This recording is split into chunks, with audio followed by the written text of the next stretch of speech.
안녕하십니까. 혼란한 정치 시사 이슈를 술술 풀어보는 송국근의 혼술이 보내드리는 대선판 들여다보기 대들보 12월 7일 화요일 오후에 인사드립니다. 최근 이 대선판에서는 윤석열 후보 부인 김건희 씨, 코바나 콘텐츠 대표죠. 김건희 씨가 언제 대선 무대에 오르느냐 이 부분을 놓고 설왕설래가 한참입니다. 그리고 분석들도 다양하게 나오고 있습니다. 오늘은 이 부분을 한번 정리를 해드리겠습니다. 일단 이 등판 여부가 갑자기 하도로 떠오른 것은 윤석열 선대위, 중앙선대위가 공식 출범을 했기 때문이죠. 그러면은 앞으로 짜여진 일정에 따라서 대선 후보가 움직이고 캠프 사람들도 그렇게 움직입니다. 지금까지와는 좀 다른 그 선거운동 방식에 돌입하는 거죠. 그렇게 되면은 대선 후보 부인도 배우자도 어떤 일정을 가지고 팀을 구성을 해서 지금 민주당에서는 그 김혜경 씨 배우자실 이렇게까지 있죠. 현역 국회의원이 실장입니다. 그런 조직을 만들어서 배우자도 움직여야 되기 때문에 이 대선 캠프가 발족함과 동시에 김건희 등판설 이런 이야기가 나오고 어차피 후보 부인도 공개 활동이 불가피한 것 아니냐. 자, 그런 시각에서 등판설이 나오고 있습니다. 그리고 최근에 어제 이 김건희 씨에 대한 그 코바나 콘텐츠 그 전시기획에 협찬을 했다는 그런 의혹들이 일부분이 무죄가 됐죠. 무죄가 돼서 무혐의가 됐죠. 무혐의가 됐기 때문에 그것을 계기로 김건희 씨가 등판할 것이다 이런 얘기가 또 나옵니다. 물론 다른 그 수사 중인 사안들도 있죠. 도이치모터스 주가 조작 의혹 사건 이런 것도 있습니다. 그리고 또 이런 상황에서 오늘 국민의힘 소속 법사위원들 유상범, 정점식 이 국회의원들이 왜 도이치모터스 사건 권오수 회장을 구속까지 했는데 빨리 매듭짓지 않고 김건희 씨에 대해서 수사를 계속하느냐 이것을 항의하기 위해서 서울중앙지검을 방문을 했습니다. 이것도 이 주가 조작 의혹에 자금을 댔다는 그 혐의를 받는 김건희 씨가 이 문제에서 완전히 좀 정리가 돼야지 등판을 할 수 있는 것이죠. 그래서 오늘 법사위원들이 서울중앙지검을 찾아간 것 아니냐. 자, 그런 말이 나오고 있는 상황이고, 특히 주목되는 것은, 김건희 씨가 물밑에서 좀 움직이고 있다. 이런 정황들이 포착이 되고 있습니다. 그 전에 그 사과를 계획에 주는 그 사진을 놓고 김건희 씨 사무실에서 찍었다. 이런 말이 나오긴 나왔었죠. 그리고, 또 별도의 서초동 캠퍼 이야기도 나오곤 했는데, 지금 이번에 김종인 총괄선대위원장이 마치 결렬될 뻔했다가 캠프로 들어가는 것이 다시 합류하는 과정에서 김건희 씨가 역할을 했다. 특히 김건희 씨와 김종인 위원장의 부인 김미경 이대 명예교수 이 김건희, 김미경 라인이 가동이 됐다. 이런 이야기들이 나오고 있습니다. 자, 캠프 안에서 또 실제로 이런 이야기들이 나오고 김종인도 이런 이야기를 했습니다. 뭐라고 했냐면은 본인이 지난 금요일에 정적 합류한 배경에 대해서 김재원 최고위원이 와인을 한 병 가지고 밤에 찾아와서 나를 설득했는데 내가 아무 말도 안 하고 있으니 부인, 집사람 김미경 교수와 김재원이 막 이야기를 했다. 이런저런 이야기했다.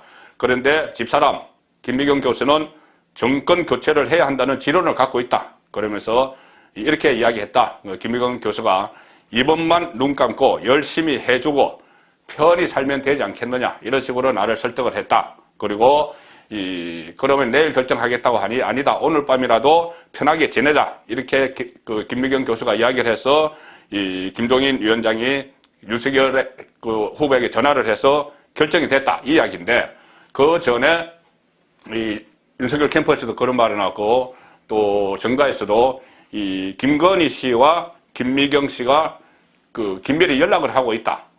이런 이야기가 나왔습니다. 특히 11월 24일이죠.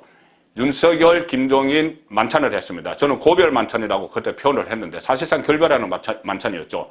그런데 결별을 하기 전에 마지막으로 한번 저녁을 먹고 이야기를 나눠보자. 이 다리를 놓은 사람이 바로 윤석열의 부인 김건희, 김종인의 부인 김미경, 김건희, 김미경 라인이 이 다리를 놨다. 처음에는 기자들도 몰랐다. 그런데 이것이 이 윤석열 캠프에서 흘러나갔다. 이런 이야기가 지금 또 나오고 있습니다. 그때 역할을 했다는 것이죠. 그리고 그 전에 김종인이 6월 달에 벌써 이런 이야기를 한 적이 있습니다. 그때 본인이 윤석열과 좀 멀어지는 가까워졌다 멀어졌다 했죠. 멀어진 시점인데 그때 윤석열 부인 김건희 씨가 우리 집사람을 만나고 싶어 한다. 근데 만나서 무슨 얘기 하겠나? 이렇게 이야기를 했습니다. 짐짓 관심 없는 척 하면서 또 그때 이 부인 김미경 씨와 김건희 씨가 어떤 채널이 있다는 식으로 슬쩍 흘리기도 했었죠. 자, 그래서 이런 식으로 이번에 김종인이 합류하는데 김건희가 역할을 했다. 이런 말까지 지금 나옵니다. 그 합류가 잘 된 건지 잘못된 건지는 나중에 판단이 되겠지만, 그리고 이렇게 되니 이재명 후보 본인부터 나서서 지금 김건희를 공격을 하기 시작합니다. 왜 그러냐면은 김건희가 나오면은 공격할 포인트가 많다는 그런 생각을 지금 하는 것 같습니다. 이재명뿐이 아니고 송영길 대표까지 막 가세를 하죠. 이재명은 오늘 일단 김건희 씨가 부분 무혐의를 받은 데 대해서 어떤 사람이 비판하는 글을 올렸는데 그것을 공유를 했습니다. 공유를 했다는 것은 그것을 캡처해서 공유를 했다는 것은 그 의견에 동의한다는 거죠. 이재명 후보 본인부터 동의한다는 겁니다. 그 내용이 뭐냐면은 이 글 쓴 사람이 쓴 글입니다. 그냥 한마디만 하자. 코바나 컨텐츠, 도이치모터스, 양평 개발, 장모 문제죠. 장고 정명, 위조. 이게 윤간해가 아니라 조국 가족이나 이재명 가족이었다면은 검찰과 기레기들은 기자들 쓰레기 기사 이런 식으로 비하하는 거죠. 기레기들을 우찌했을까? 이렇게 쓴 글을 이재명이 공유를 했습니다. 본인도 거기에 동의한다는 이야기죠.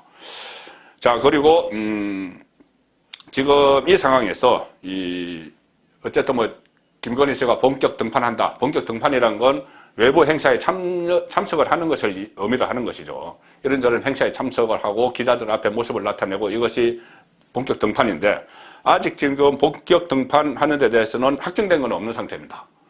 들리는 이야기로는 제가 일전에 한번 전해 들었는데 이 등판에 대비해서 헤어스타일을 김건희 씨가 바꿨다. 애교머리가 내려온 그런 사진이 많이 있었는데 단발머리로 했다. 이런 이야기들도 좀 있었고 여러 가지 예능 프로그램에서 섭외를 하려고 했는데 아직 섭외는 된 것은 없다. 섭외가 폭주한다. 그런 이야기도 들리고 그전에 이재명, 김혜경 같이 출연하는 예능 프로에 윤석열 후보는 혼자만 출연하고 그렇게 했죠. 자, 그래서 만약에 본격적으로 활동하면은 예능 프로에도 나올 수 있다. 이런 말이 들리고 있습니다. 자, 일단 윤석열 후보 입장은 이겁니다. 김건희 씨 직접 입장은 나오지 않고 있죠. 윤석열 후보는 어제 기자들이 김건희 씨 등판 시점에 대해서 물으니 이제 캠프가 꾸려졌으니 등판해야 되는 것 아니냐 이렇게 물으니 집에 가서 물어보겠다 이렇게 이야기했죠. 근데 오늘은 어제 집에 늦게 들어가는 바람에 자세한 얘기는 못 나누고 그냥 잤다. 얘기 나눠보지 않았다고는 이야기하는 것이죠. 현재는 이야기를 나누는지 안 나누는지 모르지만 그러면서 윤석열 후보 오늘 이렇게 이야기합니다. 적절한 시점에 국민 앞에 나와서 활동하지 않겠나 이렇게 이야기합니다. 캠프 안의 의견은 다릅니다. 자, 서로 좀 두 가지가 나옵니다. 양론이 나옵니다. 하나는 지금 나오면 안 된다는 겁니다. 가령 임태희 총괄상황본부장의 그런 입장인데 김건희 씨는 윤석열 후보가 정치하는 것을 굉장히 반대한 걸로 안다. 그래서 지금 전면에 김건희 씨가 나서기보다 아마 커튼 뒤에서 후보를 내조하는 역할에 역점을 두지 않겠느냐. 임태희는 그렇게 봅니다. 공개 석상에 자주 등장하지 않을 거다. 이 이야기죠. 그런데 김건식 교수, 그 캠프에 가 있었죠. 김건식 교수는 지금 검찰이 칼자루를 쥐고 후보 부인은 칼끝을 쥐고 있다. 그래서 검찰 수사가 정리되면 당연히 등장할 것이다. 등판 시기는 검찰에 달려있다. 도이치모터스 주가 조작 사건, 오늘 서울중앙지검에 항의 방문을 하러 간 이런 것들이 일단락되면 등판할 거라는 이야기죠. 자, 어쨌든 이 상황에서 민주당은 계속 몰아붙이고 있습니다. 조금 전에 이재명 말씀드렸는데 송영길 민주당 대표도 여기에 이 논란에 가세를 했습니다. 임태희 실장이 본부장이 이야기한 커튼 뒤의 이야기를 가지고 이렇게 또 해석을 합니다. 아니, 이 송영길 이야기입니다. 커튼 뒤에서 수렴 청정하겠다는 거냐? 옛날 궁궐에서 어린 왕을 내세우고 수렴 줄 쳐는 거죠. 수렴 뒤에서 어전회의를 지켜보는 노호환 대비마마의 사극이 그려진다. 이렇게 또 공격을 합니다. 비틀어서 공격을 하는 것이죠. 자, 그리고 이 상황에서 지금 이재명 후보 부인 김건희 씨는 종횡무진 외부 활동을 합니다. 그리고 그때 이 낙상사고, 심야 낙상사고, 응급실행 이후에 부쩍 부부간의 그 검사를 가시를 하면서 야구장에도 같이 가고 통화를 하고 좀 오버액션을 하는 뭐 오늘도 이재명 뭐 여러 가지 이야기를 하는 그 어떤 유튜브 프로그램에서 뭐 어쨌든 애정을 가시하는 그런 행보를 보이면서 이렇게 김혜경 씨가 종횡무진 활동하는 것 역시 선뜻 낮추지 못하는 김건희 씨와 차별화를 하고 있는 겁니다. 자, 나는 이렇게 활동하는데 떳떳하니까 활동하는데 김건희 떳떳하지 않지 않느냐 이런 거죠. 가령 뭐 지금은 불식됐습니다만은 이 엑스파일, 윤석열 엑스파일에 나왔던 줄리 논쟁 이런 것도 만약에 지금 김건희 씨가 등장을 하면은 진실과는 관계없이 또 맡아두고 유언비어들이 막 나돌 수가 있습니다. 그것은 상당히 좀 그 선거 막판에 그런 것들을 막 나돌면은 이 아무래도 좀 불리하죠. 그리고 진실과는 전혀 상관없이 그렇게 될 수 있다는 겁니다. 또 뭐 지금 논문 표절 문제, 이력서 회사를 옮길 때 이력서 변조 문제, 이런 또 수사 중인 사안들, 뭐 조금 전에 말씀드린 이 도이치모터스 주가 조작 이런 것들이 상당히 마이너스 요인이 될 수도 있다. 이것을 감안을 해서 김혜경 씨는 계속 등판을 하면서 차별화를 하는 거죠. 실제로 이 배우자 이미지가 대선에서 영향을 미친다는 이 여론조사 결과 같은 것들이 나옵니다. 뭐 이런 조사까지 해야 되는지 모르겠던데 어쨌든 여론조사 결과 나온 것을 보면은 오늘 뉴스토마토라는 인터넷 언론사에서 미디어토마토라는 여론조사 기관에 의뢰해서 조사를 하나 발표했는데 후보 배우자 신뢰도 조사입니다. 후보 배우자 신뢰도 조사. 그래서 신뢰도 이재명 부인 김혜경 44.1, 윤석열 부인 김건희 32.2, 격차가 11.9. 특히 보수세가 강하다는 부산, 울산, 경남에서도 김혜경 41.8, 김건희 34.9.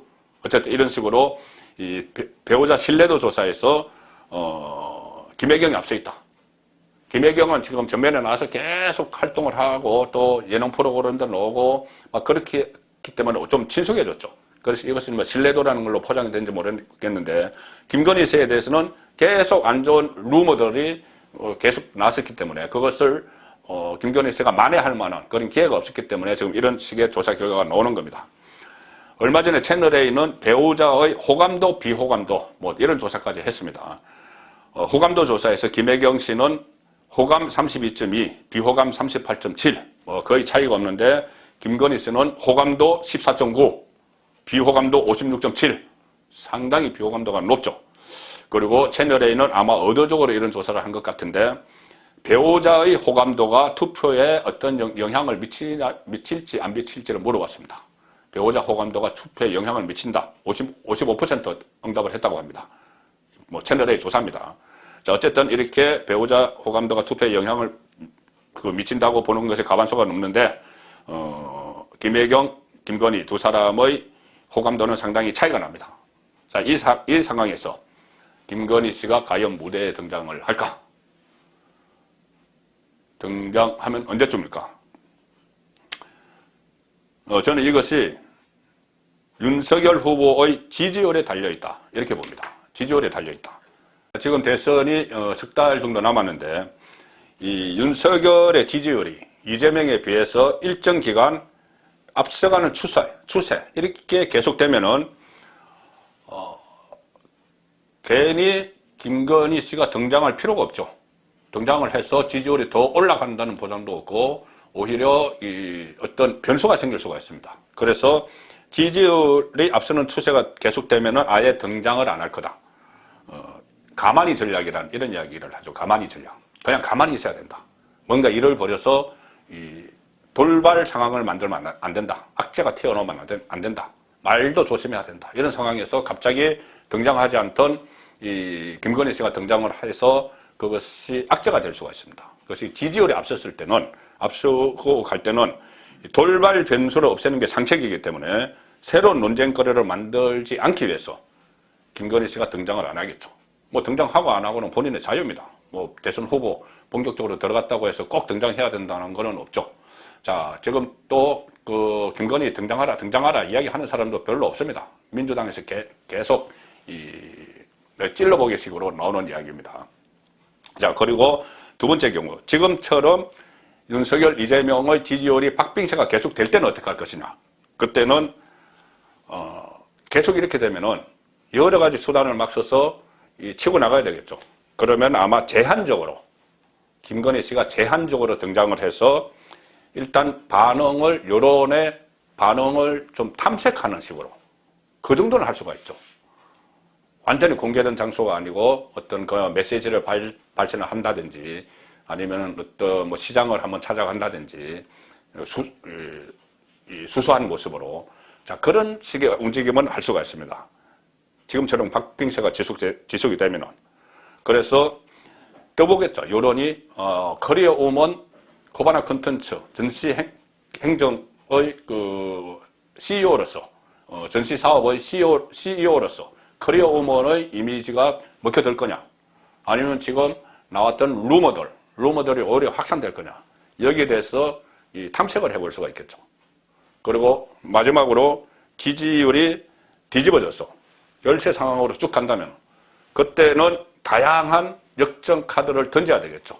그 다양한 역전 카드 속에 김건희 전면 등장 이것도 여러 가지 승부수 중에 하나가 될 가능성은 있습니다. 그래서 결국 다양한 이야기들이 김건희 씨 등판에 대해서 나오는데 송구권의 혼술의 판단은 윤석열의 지지율에 등장 여부, 등장 시점이 달려있다. 그렇게 판단합니다. 송구권의 대들보였습니다.